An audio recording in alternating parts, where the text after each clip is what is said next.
Assalamualaikum warahmatullahi wabarakatuh. Halo semuanya, perkenalkan nama saya Kurata Ayuni. Di sini saya akan menjelaskan salah satu teori komunikasi, yaitu teori diffusion of innovation yang dikembangkan oleh ahli yang bernama Everett Rogers. Tanpa berlama-lama, mari kita masuk kepada pembahasannya. Pernah nggak sih kalian berpikir kenapa suatu aplikasi, tren, atau sebuah teknologi itu cepat menyebar ke banyak kalangan? Contohnya seperti TikTok. Dulu TikTok hanya digunakan oleh sebagian orang saja, tapi sekarang hampir semua orang sudah menggunakan aplikasi tersebut. Nah, penyebaran inovasi atau penyebaran sesuatu yang baru itulah yang akan dijelaskan oleh teori diffusion of innovation ini. Sebelumnya, mari kita kenalan lebih dalam dulu dengan tokoh dan juga gimana sih perkembangan dari teori ini. Teori diffusion of innovation ini dikembangkan oleh salah satu tokoh yang bernama Everett Rogers pada tahun 1992 di dalam bukunya yang berjudul Diffusion of Innovation. Everett Rogers ini adalah ahli dalam bidang komunikasi yang meneliti bagaimana sih inovasi atau hal baru itu menyebar di dalam sebuah masyarakat. Pada awalnya, teori ini digunakan untuk melihat penyebaran teknologi dan juga pertanian modern. Tetapi seiring dengan perkembangannya zaman, teori ini sudah mulai digunakan dalam melihat media sosial, internet, dan juga komunikasi digital. Dulu, inovasi sangat lambat penyebarannya, hanya melalui televisi, radio, dan juga surat kabar. Tetapi sekarang, inovasi sudah mulai sangat cepat menyebar melalui HP dan juga media sosial. Pengertian dari teori diffusion of innovation ini adalah teori yang menjelaskan tentang bagaimana sih suatu inovasi atau hal baru itu menyebar di dalam masyarakat melalui komunikasi dalam jangka waktu tertentu. Inovasi di sini itu bisa berupa teknologi baru, aplikasi baru, tren-tren di media sosial yang baru, ataupun kebiasaan-kebiasaan baru yang dilakukan di kehidupan sehari-hari.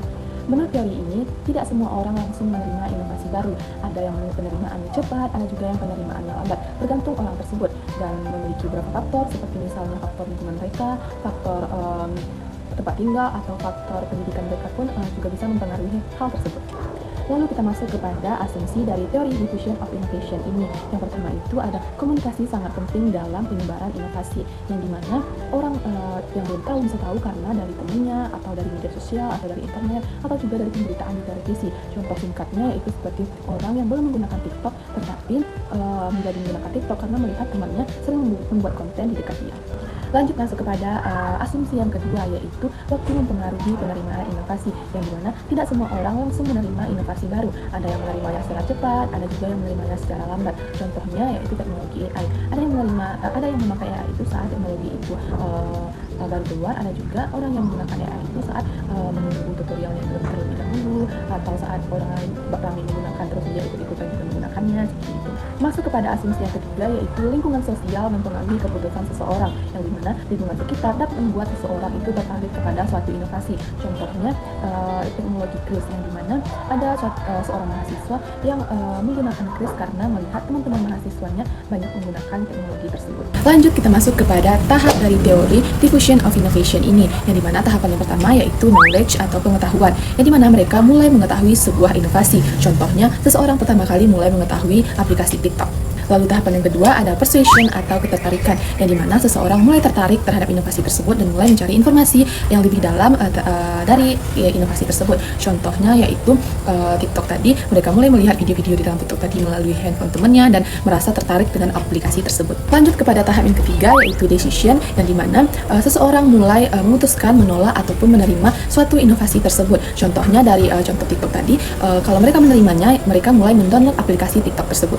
Yang keempat adalah implementation atau penerapan, yang dimana seseorang itu mulai menerapkan inovasi tersebut dalam kehidupan sehari-hari mereka. Contoh dari TikTok tadi, mereka mulai menonton dan juga mulai membuat konten di aplikasi TikTok tersebut. Dan yang terakhir, yang kelima, ada confirmation, yang dimana seseorang tersebut merasa inovasi itu bermanfaat dan mereka terus menggunakannya.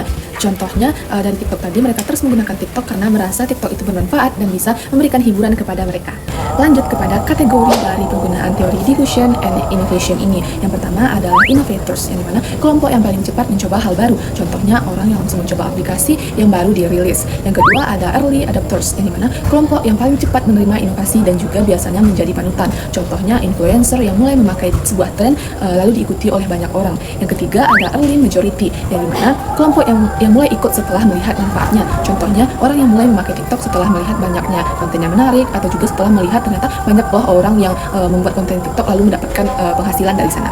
Lalu yang keempat ada late majority, yang dimana kelompok yang menerima inovasi baru ketika inovasi tersebut sudah populer. Contohnya orang yang baru memakai e-wallet setelah melihat hampir semua toko dan warung-warung kecil pun telah menyediakan kris. Yang kelima ada laggers, yang dimana kelompok yang paling lambat menerima perubahan atau inovasi baru. Contohnya, orang yang masih lebih memilih uang tunai dibandingkan pembayaran digital pada zaman sekarang ini. Karena salah satu contoh faktornya karena mereka merasa admin dari aplikasi tersebut terlalu tinggi. Jadi kesimpulannya, teori diffusion of innovation ini menjelaskan bagaimana suatu inovasi baru menyebar dalam masyarakat melalui komunikasi dalam waktu tertentu. Teori ini membantu kita memahami kenapa sih sebuah teknologi, aplikasi, atau tren-tren bisa cepat diterima oleh masyarakat luas. Sekian yang penjelasan yang dapat saya sampaikan mengenai teori diffusion of innovation ini yang dikembangkan oleh Everett Rogers. Terima kasih. Assalamualaikum warahmatullahi wabarakatuh.